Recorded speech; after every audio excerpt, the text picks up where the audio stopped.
Hello, aking mga kakitchenatics. Eto, spaghetti tayo. Or macarona, sabi nila rito. Yan, spaghetti na ibang style. Siyempre, may gulay doon sa ibabaw. Tapos ito, umpisahan natin. Siyempre, mag-umpisa tayo palagi sa garlic. Tapos onions. Kakaiba ito. Ibang version ito.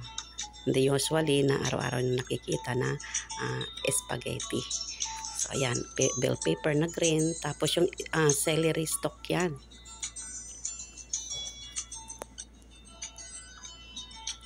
Yan, nilagay ko ngayon, celery stalk. Tsaka bell pepper green. Igisa natin. Inuna ko siya na igisa para siya maglasa doon sa sabaw. Tapos lalagyan ko siya ng tona. Ayan. Baka isipin nyo, carbonara pero hindi siya. Ibang version ito.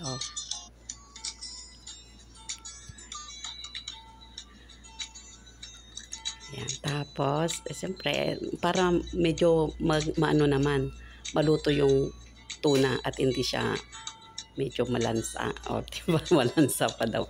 Tapos, siyempre, lalagyan ko siya ng cream, cooking cream. Ayan, tinagputin na siya. Ayan yung ating sauce niya. Tapos, lalagyan ko rin siya ng tomato. Hindi ko na napakita, nakalimutan pakita sa inyo. Tomato paste, nilagyan ko ng konti para magkulay lang siya ng konting pink. White and red. So, nag-pink siya. Tapos, yung nakita nyo na nilagay ko is yung celery na, na dahon or leaves. Tapos, ito na yung spaghetti na niluto ko. Siyempre, inuna ko.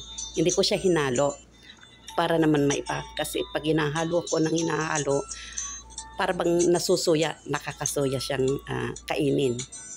Pero once na ganyan lang siya, para bang appetizing, di ba? Magkakaroon ko ng appetite na kainin. Tapos yan, ifinry ko yan, yung zucchini, yung bilog-bilog na gulay na yan na nakikita nyo, is yung zucchini yan. Tapos, bell pepper, tapos onions. Yan lang. Onion, bell pepper, and zucchini.